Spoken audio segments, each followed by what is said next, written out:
Hello everybody, welcome back to the course of teaching aptitude and ये है lecture number 4। आज हम लोग बात करने वाले हैं, आज हम लोग बात नहीं करने वाले, आज हम लोग एक्चुअली में सॉल्व करने वाले हैं बहुत सारे MCQs। ठीक है, तो पहले मैं बता दूं कि आप लोगों को करना क्या है। आप लोगों को लेके आना है एक नोटबुक, एक पेन, वो तो ऑब्वियसली आपके पास हो गई है ना, क्योंकि आप पढ़ने के लिए आए हुए हो। एंड उसके साथ साथ आपको लिखना है क्वेश्चन नंबर 1 से लेके क्वेश्चन नंबर 30 तक। ठीक है, एंड उसके बाद जैसे जैसे हम लोग सॉल्व कर रहे होंगे वो क्वेश्चंस को, वैसे वैसे ही आपको अपने आंसर पहले लिखने हैं, फिर उसे चेक करना है कि आंसर सही है या नहीं, और मुझे एंड में बताना है कि आपके कितने नंबर आए। ठीक है, ओके, तो चलो चालू करते हैं, है ना। इस बार मैं थोड़ा सा ऐसे वाला सिस्टम में साइड में आता हूं। ठीक है, यस, तो चालू करते हैं with the very first question, that is कि in the ancient Vedic system the ultimate aim was intrinsically linked to what. किसके साथ लिंक्ड था ये, किसके साथ लिंक था? Promoting mass level literacy, preparing students for royal administrative work, rote memorization, या फिर द अटेनमेंट ऑफ मोक्षा। आप सभी को पता ही है कि इसका आंसर क्या होने वाला है।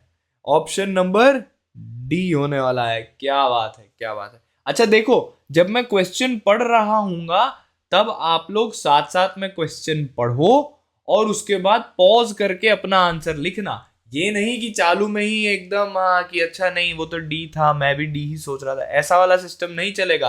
आप लोगों को अपने आप को साथ साथ में क्या करना पड़ेगा, टेस्ट करते रहना पड़ेगा। ठीक है, चलो बढ़ते हैं क्वेश्चन नंबर 2 के तरफ। ठीक है, सो क्वेश्चन नंबर 2 क्या बोलता है?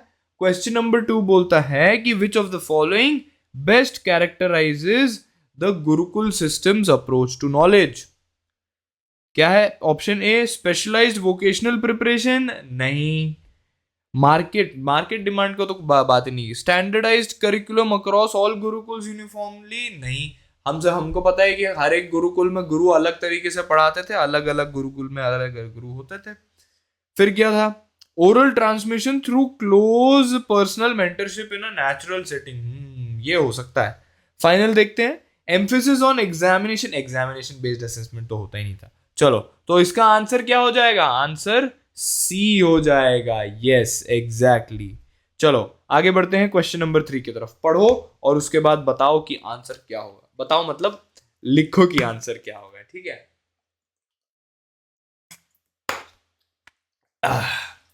सो क्वेश्चन नंबर 3 बोलता है the concept of brahmacharya in the Vedic educational system primarily refers to what? Mastery of mathematical sciences? नहीं। A period of disciplined celibate studentship focused on learning। हाँ, सबको पता है यार कि ब्रह्मचर्य का पालन करते हैं, ये वो फलाना ढिमकाना, तो इसका तो सीधा आंसर हो जाएगा answer B. Option number B is your correct answer. ये तो एकदम हल्का सा था इसलिए जल्दी आ गया। आ जाओ क्वेश्चन नंबर 4 की तरफ बढ़ते हैं। क्वेश्चन नंबर 4 क्या है? In the Vedic system paravidya, that is higher knowledge, was primarily concerned with what? Higher knowledge, paravidya was वो क्या vocational skills for trade and commerce था? नहीं। Achieving spiritual liberation, moksha and understanding the self था? अच्छा, ये हो सकता है। सी क्या है? Military training for Kshatriyas? नहीं। D mastery of worldly sciences and administration? नहीं। हायर नॉलेज किसको बोलते हैं हम लोग? हायर नॉलेज, हायर नॉलेज इसके बारे में बात नहीं की जा रही है कि हायर एजुकेशन वाली, नहीं नहीं नहीं नहीं। हायर नॉलेज हमने बात की थी ना कि अटेनिंग मोक्षा। तो पराविद्या क्या होती है? Option number B.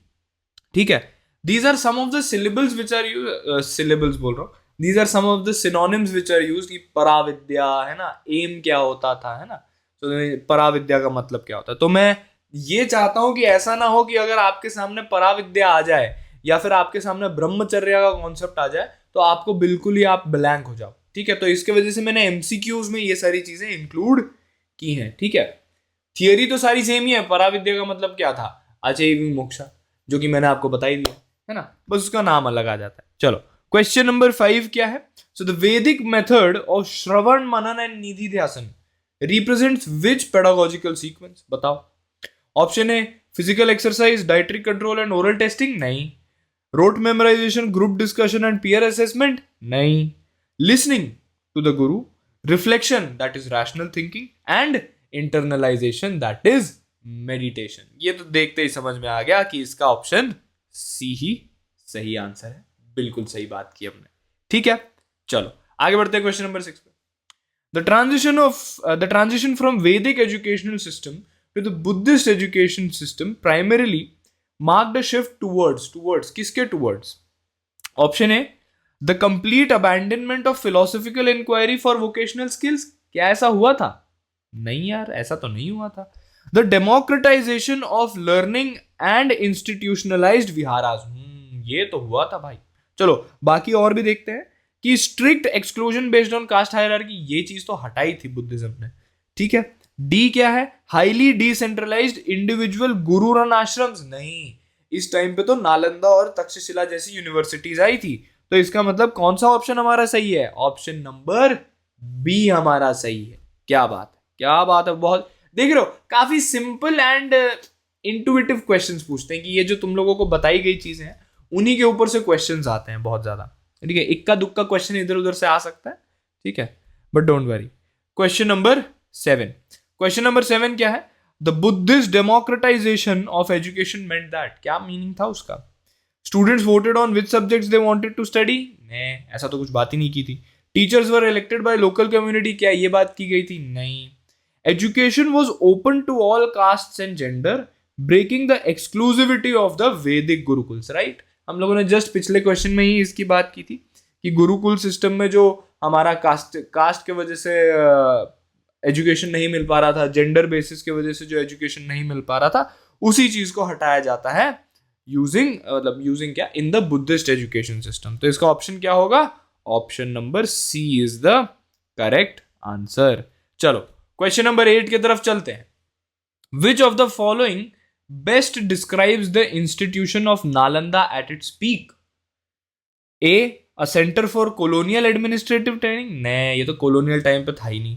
A decentralized ashram system for upper caste study. नहीं. A royal palace तो ये था ही नहीं, ये तो यूनिवर्सिटी थी.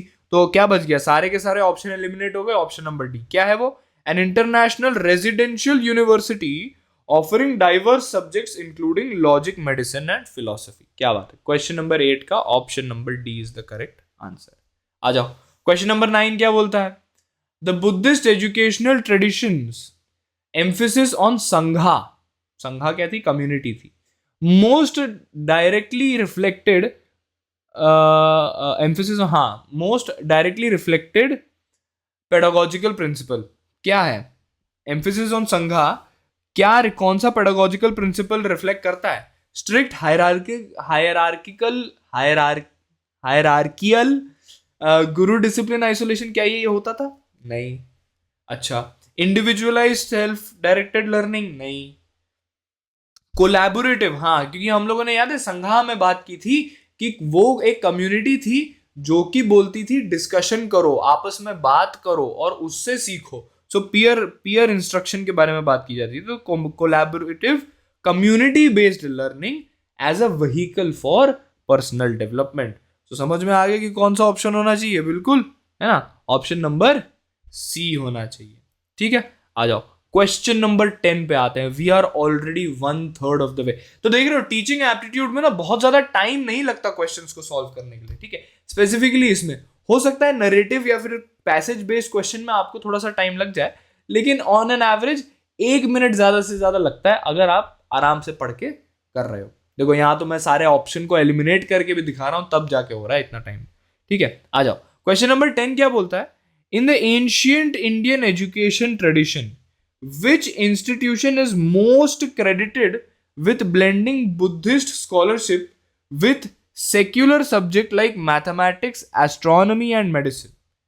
तक्षशिला, ये तो सामने ही दिख गया. बनारस हिंदू यूनिवर्सिटी तो था ही नहीं. फोर्ट विलियम कॉलेज तो बहुत बाद में बना. दिल्ली सल्तनत मदरसा भी बहुत बाद में बना. तो सीधा सीधा ऑप्शन ए इसका आंसर हो जाता है.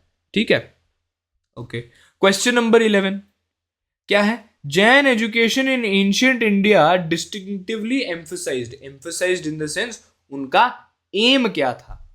प्रोपगेशन ऑफ वैदिक रिचुअल्स, ने ahimsa, self discipline and multiplicity of viewpoints, that is anekantavada. क्या इसके ऊपर फोकस किया जाता था? बिल्कुल इसी के ऊपर फोकस किया जाता था। तो इसका ऑप्शन क्या हो जाएगा? Option B. बाकी दोनों को देखने की भी जरूरत नहीं है, टेक्निकल ट्रेनिंग होती थी, लेकिन एम्फेसिस किस पे किया जाता था? इन तीनों चीजों पे। State funded mass education for all, वो तो है ही, छोड़ो। Option number B is your correct answer. आ जाओ क्वेश्चन नंबर 12 पे। So the primary distinguishing feature of the madrasa system introduced in the medieval India was, क्या था primary distinguishing feature? Focus and, मदरसा की बात की जा रही है, मदरसा याद रखना हायर वाला है, सेकेंडरी लेवल एजुकेशन है। Focus entirely on spiritual liberation, that is moksha, नहीं। इरेडिकेशन ऑफ रैशनल साइंसेस, नहीं, रैशनल साइंसेस तो रखा ही जाता था। Training of officials, qazis and administrator alongside Islamic theology, yes, है ना, क्योंकि हम लोगों ने बात की थी कि यार इस्लामिक एजुकेशन सिस्टम या फिर मेडिवल टाइम्स में एडमिनिस्ट्रेटिव रोल्स का चलन चला था, है ना, जाहिर से दिल्ली सल्तनत बहुत बड़ा बन गया था, उसके वजह से उनको बहुत सारे लोग चाहिए थे जो एडमिनिस्ट्रेटिव रोल्स के साथ हो, तो उनको ट्रेनिंग दी जाती थी इन सारी चीजों के लिए। So option number C is your correct answer. Hopefully आपके सारे आंसर सही हो रहे होंगे। हाँ, क्वेश्चन नंबर 13 क्या है? The maktab system in the medieval India primarily served what educational function? यार मकतब तो जो था वो प्राइमरी वाला था, ठीक है, तो प्राइमरी मतलब हल्का फुल्का अरिथमेटिक, अरेबिक और पर्शियन सिखाते थे, ठीक है, चलो अब हमें समझ में आ गया। ऑप्शन पढ़ते हैं। मिलिट्री एंड कॉम्बैट ट्रेनिंग, नहीं। टीचर ट्रेनिंग, नहीं। यूनिवर्सिटी लेवल, नहीं, ये तो प्राइमरी वाला था। तो ऑप्शन क्या बचा? Option D is your correct answer. क्या बोलता है वो? Elementary religious education for children focusing on Quran and Persian literacy, ठीक है। चलो क्वेश्चन नंबर 14 की तरफ बढ़ते हैं। क्वेश्चन नंबर 14 क्या बोलता है? In the medieval Islamic system manqulat, that is transmitted sciences, primarily included, क्या इंक्लूड करते थे वो लोग? ट्रांसमिटेड है ये, ठीक है। Theology and Quran, fiqh and Quran, medical science and alchemy, mathematics and astronomy, logic and philosophy. यार ट्रांसमिटेड साइंसेस जो होते थे वो यूजुअली थियोलॉजी के ऊपर बेस्ड होते थे, सही बात है कि नहीं? तो इसका सीधा सीधा आंसर क्या हो जाएगा? Option number 1। आ जाओ क्वेश्चन नंबर 15। ये बड़े ही छोटे और रैपिड फायर सेशन होंगे भाई, है ना। तो क्वेश्चन नंबर 15 क्या है?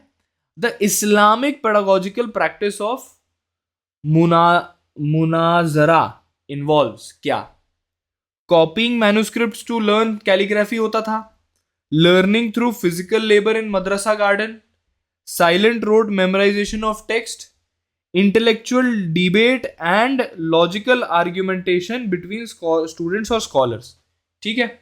The Islamic pedagogical practice of munazara, ठीक है, मुनाजरा इन द सेंस क्या बोलते हैं उसको? अरे यार इसको थोड़ा सा इधर कर लूं मैं, नहीं, अच्छा नहीं, साइड नहीं हो रहा, चलो कोई बात नहीं।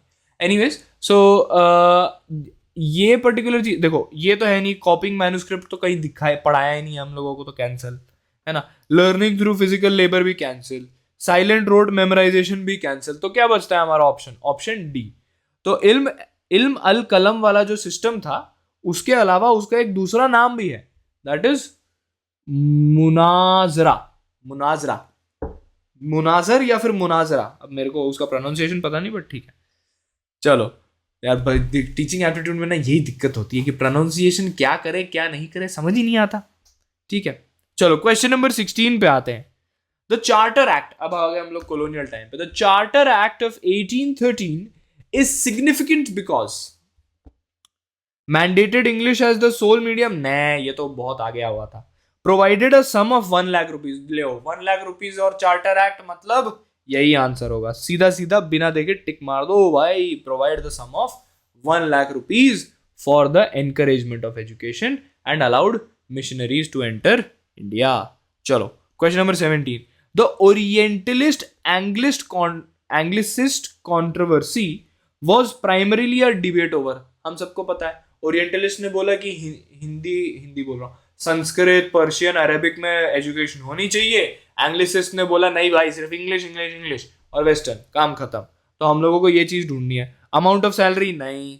Whether the medium of instruction, काम खत्म, ये अपना ऑप्शन है, देख लेते हैं। The location of new university, ये भी नहीं था। The inclusion of women in higher education, ये भी नहीं था। तो सीधा ऑप्शन नंबर बी हो गया हमारा सही आंसर, है ना। इसी पे हम लोगों ने बात की थी ना, विलियम जोन्स, फिर उसके बाद मैकोले, इन सब के साथ। आई होप आपको ये सारी चीजें याद होंगी, है ना। Question number 18, Macaulay's minute of 1835 was historically significant because, क्यों था मैकोले मिनट सिग्निफिकेंट? सबको पता है यार कि उसने बोला था कि देखो पर्शियन अरेबिक जो है वो एकदम घटिया चीज है, एकदम नीचे की चीज है। इंग्लिश और हमारा जो वेस्टर्न एजुकेशन है वो सबसे सही है, तो हम लोगों को वही प्रमोट करना चाहिए। और हमें ऐसे बंदे बनाने चाहिए जो कि इंडियन दिख रहे हो, लेकिन वो चाल और चाल चलन से सारे के सारे इंग्लिश जैसे हो। तो क्या है उसका आंसर?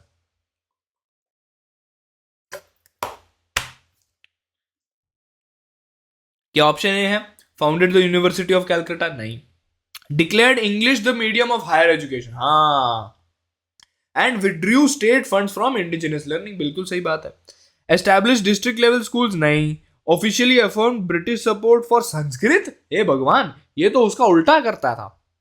तो ऑप्शन क्या हो गया हमारा सही? Option number B is your correct answer. ठीक है, आ जाओ। Question number 19, what is question number 19? Question number 19 says Macaulay's downward filtration theory, देखा मैंने बोला था ना, इसको डाउनवर्ड फिल्ट्रेशन थियोरी भी बोला जाता है। Argued that education should be given to a small elite from whom the knowledge would filter down to the masses. ये सीधा डेफिनेशन पे दे दिया। ऑप्शन नंबर 1 इसका सही आंसर है। आ जाओ क्वेश्चन नंबर 20 पे बढ़ते हैं। Wood's dispatch of 1854 is often called Magna Carta of Indian education because, क्यों? Suggested that only elite should be educated, नहीं। Recommended abolition of English medium, नहीं। क्या ये बोला था? एक मिनट, हाँ, कंट्रोल जेड कर दूं मैं, हाँ, नहीं। Focused only on vocational training of for workers, नहीं। तो ऑप्शन क्या बच गया? D. It proposed a comprehensive system for primary to university levels and introduce the grant in aid system, बिल्कुल सही बात है, ये मैंने आपको पढ़ा रखा है, सही बात है, आपको याद होगा। Question number 20 done. 20 क्वेश्चन आराम से 20 मिनट के अंदर अंदर, देख रहे हो, 20 मिनट के अंदर अंदर मैंने 20 क्वेश्चन करवा दिए तुम लोगों को। एंड तुम लोगों को कितने क्वेश्चन करने होते हैं? शायद 20 ही करने होते हैं। 80 नंबर का पेपर होता है। 23 question, you get 23 question to attempt and 20 question आपको उसमें से करने होते हैं, कोई भी 20। तो देख लो 20 क्वेश्चन 17 मिनट, और तुम्हारे 3, ये तो मैं एक्सप्लेन कर रहा हूं सारे पॉइंट, तब तुम लोग अगर एलिमिनेशन और ये सब अपने आप दिमाग में करोगे तो और जल्दी हो जाएगा। ठीक है, अच्छा, क्वेश्चन नंबर 21 पे आते हैं। The filtration theory embedded in the early British education policy in India propose that, क्या प्रपोज किया था भाई? ये तो सेम ही क्वेश्चन हो गया यार, है ना। English higher education would filter down to the masses through the educated Indians acting as intermediaries. Option number C is your correct answer, है ना। कभी कभार रिपीट हो जाते हैं क्वेश्चन, कोई बात नहीं। Question number 22, the Hunter commission of 1882 was primarily concern, किसके तरफ कंसर्न था? हंटर कमीशन, याद करो। अगर आपको अच्छे से याद होगा तो प्राइमरी और सेकेंडरी एजुकेशन को कितना इंप्लीमेंटेशन हो गया है उसको चेक करने के लिए भेजा था, है ना। So investigating the causes of underdevelopment, नहीं। रिफॉर्मिंग यूनिवर्सिटी, नहीं। Recommending the abolition of caste, नहीं, है ना। और तो क्या हो गया? सीधा ऑप्शन डी, कि the reviewing the state of primary and secondary education and assessing the implementation of Wood's dispatch. Option number D आपका सही आंसर हो जाता है। ठीक है, आ जाओ क्वेश्चन नंबर 23 की बात करते हैं। The emergence of denominational missionary schools in colonial India most directly resulted in, है ना, जो मिशनरी स्कूल्स चालू हुए थे वो उसके वजह से क्या रिजल्ट हुआ था? अ border network of schools providing western education दो विद अ क्रिश्चियनाइजिंग एजेंडा, यही हुआ था। सही बात है कि नहीं? कि भाई स्कूल्स तो बन गए थे और एक अच्छा नेटवर्क तो बन गया था जो वेस्टर्न एजुकेशन प्रोवाइड करवा रहा था, लेकिन उसके साथ साथ क्रिश्चियनाइजिंग एजेंडा भी था उनके पास। याद है ना, चार्टर एक्ट की बात की थी हम लोगों ने, उसी का है ये क्वेश्चन। फिर भी ऑप्शन दो लास्ट के देख लेते हैं. फॉर्मल अबॉलिशन गुरुकुल नहीं, कंपल्सरी वोकेशनल ट्रेनिंग नहीं, rapid spread of Sanskrit medium नहीं. तो सीधा ऑप्शन ए हो जाएगा. ठीक है, okay. Question number 24. Question number 24 states the Radhakrishnan commission जो था was primarily concerned with what? Reforming university education to serve national reconstruction and democratic values. Abolishing Gurukul system नहीं था. Universalizing elementary education for children नहीं. Creating a unified national curriculum for all schools. Radha Krishnan commission का था क्या वो? नहीं. तो cancel. तो ऑप्शन नंबर 1, क्योंकि है ना यूनिवर्सिटी कमीशन भी तो बोला जाता था इसको, इसके वजह से option number A is your correct answer. चलो आते हैं क्वेश्चन नंबर 25 की तरफ. क्वेश्चन नंबर 25 क्या था? द मुदालियर कमीशन, ये एक नई कमीशन है 1952 से 53, made its most significant contribution to क्या? Secondary education, recommending diversification of the curriculum to include vocational streams, higher education and research standard पे उसने बोला था, primary and adult literacy programmes पे बोला था, या military and defence training at national level. देखो मिलिट्री एंड डिफेंस ट्रेनिंग जो है ना कहीं पर भी एक्सप्लिसिटली इंडिया में बोली नहीं गई थी, तो ये ऑप्शन तो कैंसिल हो जाता है. इन तीनों चारों चीज़ों में से अब तुम लोगों को एक कॉमन चीज़ जो है, एक चीज़ जो मैं समझाना चाहता हूँ तुम लोगों को, कि अगर मान लो जैसे ये मुदालियर कमीशन के बारे में आ गया, मैंने आपको लेक्चर में तो बताया नहीं था, टीचिंग एप्टीट्यूड में हो सकता है कि इसके अलावा और एक दो कमीशन आ जाए, ठीक है, लेकिन आपको उस टाइम पीरियड को समझ के उसके हिसाब से सही चीज होनी चाहिए. ये जस्ट इंडिपेंडेंस के बाद हो रहा है 1952.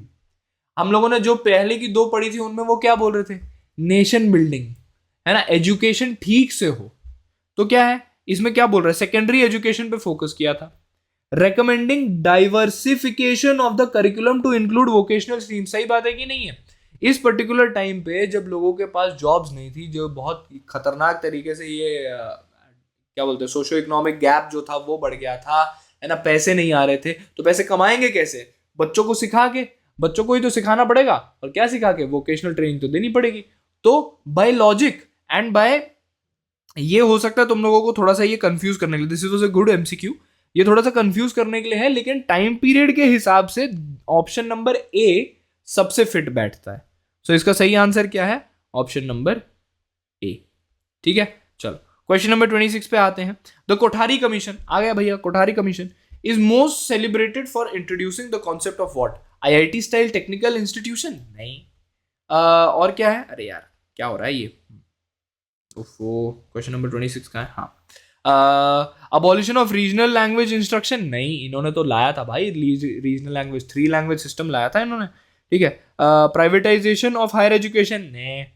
Common school system to promote equity and national integration, है ना. तो पहले 3 ऑप्शन तो थे ही नहीं, तो जाहिर सी बात है कि चौथा ऑप्शन ही अपना सही होगा. Question number 27. The 3 language formula recommended by the Kothari commission proposed what?